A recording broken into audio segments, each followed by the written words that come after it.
Welcome to the Tenant Law Podcast, where all types of New York City tenants can learn about the laws that affect their apartments. Rent stabilized tenants, free market tenants, good cause tenants, luxury tenants, loft law tenants, co-op shareholders, subletters, roommates, co-livers. Let's all learn to live better.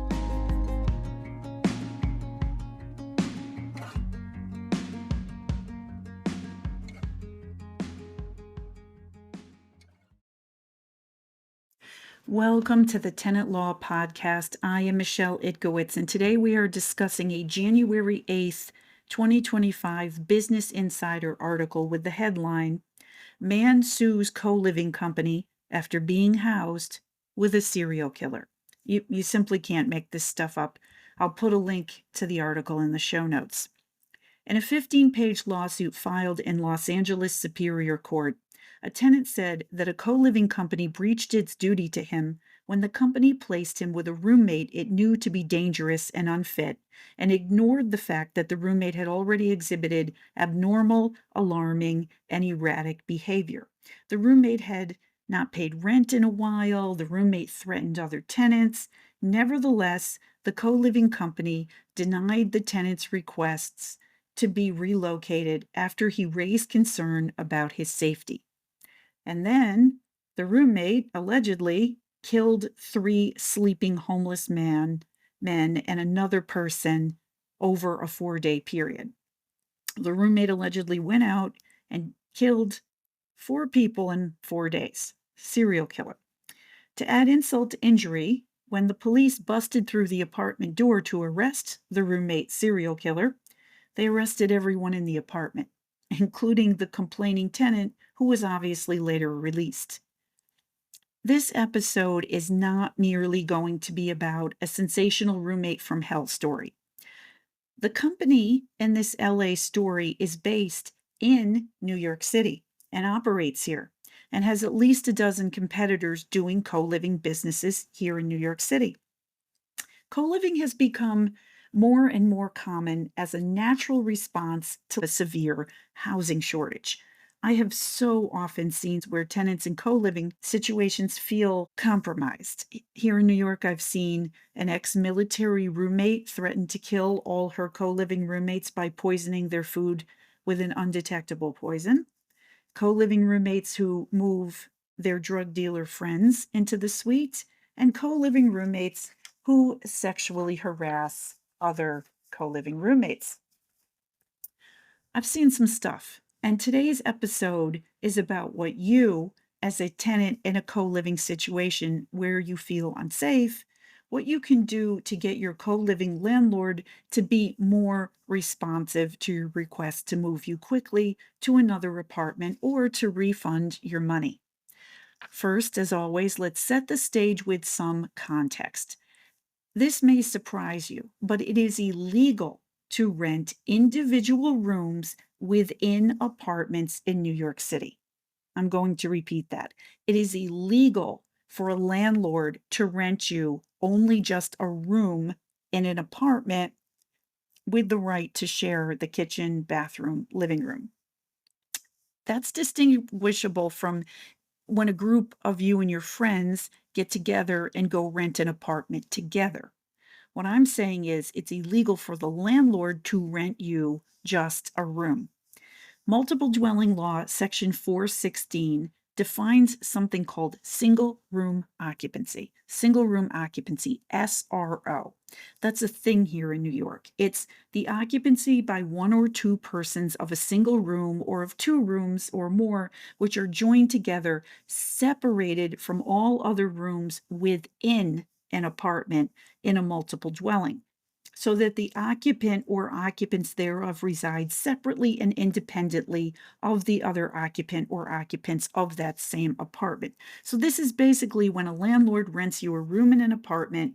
You can't enter other people's rooms. They can't enter your room, but you all share the kitchen, bathroom, living room, yard, bike rack, whatever. Then Multiple Dwelling Law 301 says that every building will be used in conformity with its certificate of occupancy.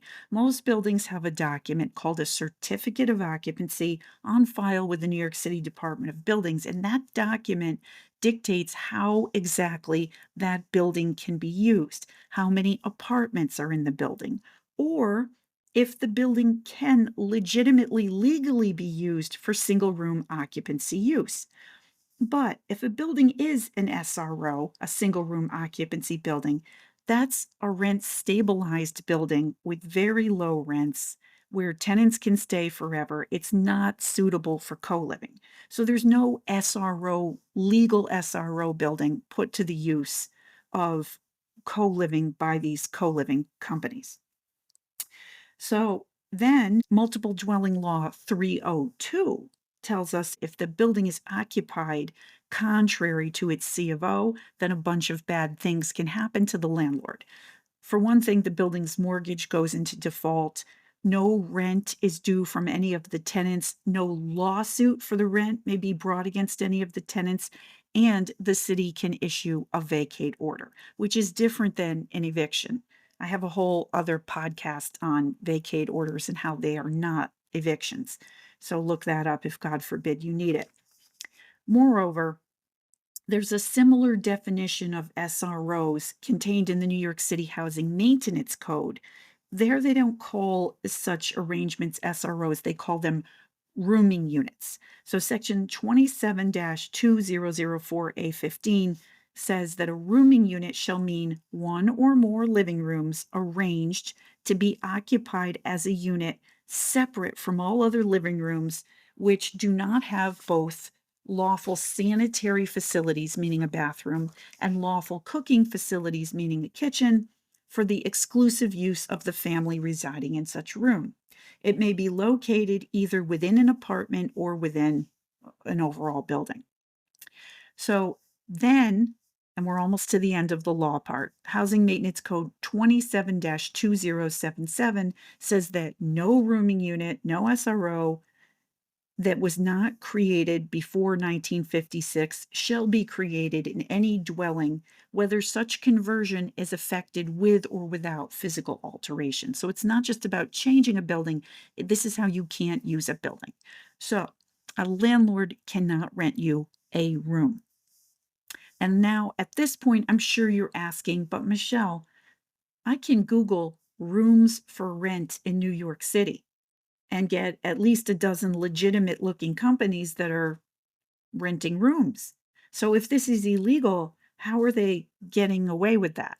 Let me cover that in the next segment.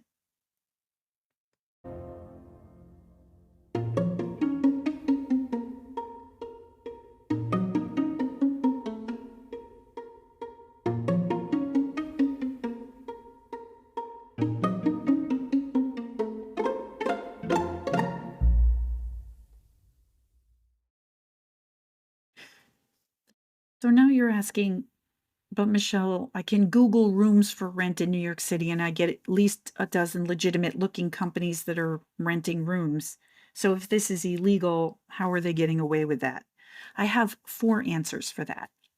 First, not all co living is illegal. There's a right way, a legal way to do co living in New York City. This is the definition of co living that I developed for use in my own law practice.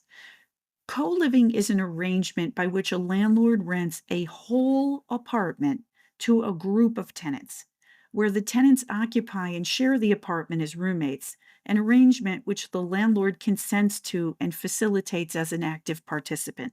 The tenants have flexible terms and are allowed to vacate the apartment early without liability for the full term of the lease, as long as it's over 30 days.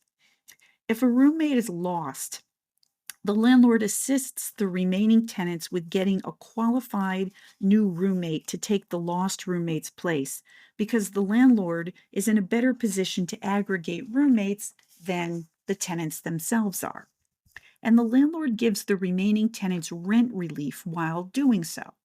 The landlord frequently provides the tenants with other advantages and amenities, including but not limited to furnishings and personal property, services, and thematic programming, such as dinners or lectures on topics of common interest to the roommates. Co living places a big emphasis on the creation of community within the apartment. The advantages of co living for the tenant are flexibility, convenience, limited liability for bad roommates, and community. The advantage of co living to a landlord is a higher price per square foot of an apartment and greater control over the occupants of the apartment. Let me just expand on that a little. So, in a normal roommate situation, you bring roommates together, you get together whoever you can, you rent an apartment. But if one of your roommates stops paying the rent, you're all jointly and severally liable for the rent. You call up the landlord and say, "Oh, one of our roommates didn't give us their portion this month." The landlord, in a normal situation, doesn't care. That's your problem. But in co living, what a landlord is doing is providing more services. They are aggregating roommates. They're finding qualified people for the apartment because they're in the real estate business, you're not.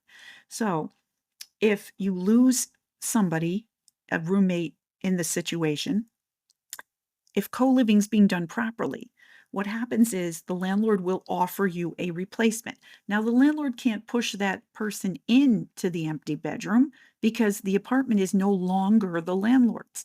The whole hallmark of a lease, what makes a lease, is the transfer of exclusive possession for the term of the lease from the landlord to the tenant. We've talked about that here before. So, once you rent the apartment, the landlord can't put somebody in the bedroom. It's not his bedroom anymore, it's your bedroom. But the landlord can offer you a replacement, and if you agree to take the replacement, then that's good and it fills the gap. If it takes the landlord a month to do it, if co living is being done properly, then the landlord will give you rent relief for that portion of that tenant's rent, so it's not on you. That's part of what you're paying for when you do co living. And also, in a normal roommate situation, if the roommate who brought in the microwave, the colander, and the coffee maker leaves, then you don't have those things.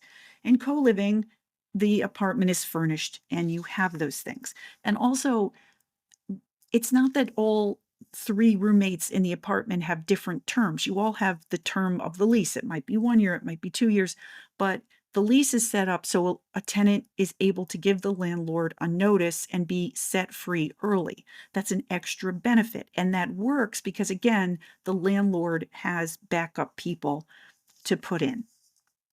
Okay, that's co-living when done right. It's renting a whole apartment, but the landlord takes on more duties than it normally would, and in exchange for that, the landlord is gonna make more money. But that's not what the majority of co-living companies operating in New York City are doing. Most are just renting you a bedroom where you share the kitchen, living room, bathroom, bike rack, whatever. They're also packing people in way beyond the number of people the apartment is designed to hold. So, my first answer to the question about how are co-living companies getting away with it if renting rooms is illegal, my first answer would be that not all companies are violating the law. My second answer is that co-living landlords often try to mask what they're doing and make it look like they're renting you an entire apartment by presenting you with a lease for the whole apartment with your name and the names of some other people on it, say for $7,500 a month. But appended to the lease is a room rider or some type of rider that says that you're really renting a room and the rent for the room is $1,500 a month. So they create a lease within a lease to sort of hide what they're doing. And they'll also try to tell you or the city or a judge that they're not doing anything illegal because there's no lock on the outside of the bedroom door. But it's not that simple, and that's wrong. And that's my second answer. My third answer is that co-living really is filling a very great need in New York City that nobody wants to mess with. In New York City right now, we have the most pernicious housing shortage since World War II, and that's why the prices for a regular apartment are through the roof. We need housing, and co-living meets a need for the most part. It probably should be legalized and regulated, and I'll talk about about that at the end. So I suspect that's probably why the city doesn't crack down on it more. And my fourth answer is co-living preys on young people, on newcomers to New York City, on people who are not planning on remaining in the city indefinitely, and on people who can't afford a regular apartment. There are plenty of ways to make friends in New York City. You don't need to turn to co-living for that. People are there for the nice, well-located, and affordable housing on the theory that sharing such an apartment is better than being alone in a dump that you can afford that's very far away from your job. So that's to say that people in co-living situations often do not feel like they're in a position to take on their landlord, especially if their landlord is a big glitzy company. So those are just some of my thoughts on why landlords get away with renting rooms and calling it co-living when renting rooms is illegal. But what do you do if your co-living landlord puts you in with a really, really bad roommate, someone that's making you feel compromised, a dangerous situation? So we will be covering that next in the tenant takeaway. Let's get the housekeeping out of the way. This is not legal advice, and I am not your lawyer, but because I am a lawyer, this might be considered legal advertising. If it's legal advertising, it is terrible because I am asking you not to contact me. This pod is not a commercial for me or my law firm. This is simply the podcast that I always wanted to make. Let us know what topics you would like to hear more about. Please subscribe and give us the highest rating and tell people about us. It's time for the tenant takeaway.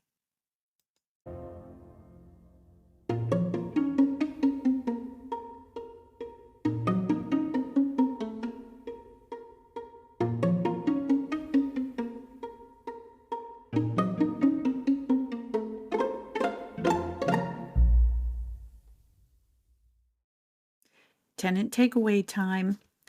I would emphasize again that I'm not your lawyer and this isn't legal advice, but here is a suggested negotiation hack for getting your co living landlord to take your complaints about a terrible roommate very seriously. Say something like this: Mr. Co living landlord, it is illegal to rent rooms and regular apartments in New York City. Because you have illegally rented me a room in a regular apartment, according to Multiple Dwelling Law 302, I do not have to pay rent. In fact, no one in this building has to pay rent. They just do not know that yet. In fact, if I file a 311 complaint, the city might vacate this whole building. I do not wish to fight with you. I only want what I contracted for, which is safe housing. I want you to move me today to another apartment at the same price. I will not pay an extra security deposit or a moving fee. I would also like 1 month free rent to compensate me for the inconvenience. In exchange for that, I will consider this matter concluded and I will leave you a good review online. Have a nice day and thank you for your prompt attention to this matter. Now, even if you say that to one of the co-living companies doing co-living mostly legally, that will scare the stuff out of them. It is 1,000 times more economical and sensible for that company to placate you than to take the chance that you will organize the building against them, alert the city, go to social media, stop paying your rent, etc. Now, notice, I want to say this again, it's not legal advice, and I am not telling you to actually withhold the rent or take any other steps and get yourself sued and get into a war with the landlord. I'm not saying do it, I'm not saying don't do it, but those are the kinds of decisions that you make with your lawyer and not because you heard an episode of a podcast. This is merely a negotiation hack that I'm offering you today. It might work, it might not, but it's a little bit of an advantage because I'm showing you a peek behind the curtain of what the co-living companies don't want you to know. Now, one more thing that the mom in me cannot refrain from saying. Another thing that's wrong with a lot of these co-living places is the same reasons that they're violating the anti-SRO law are the reasons they're violating the fire code. There's too many people in there, there's not enough windows, there's not a fireproof door, there's not a sprinkler system.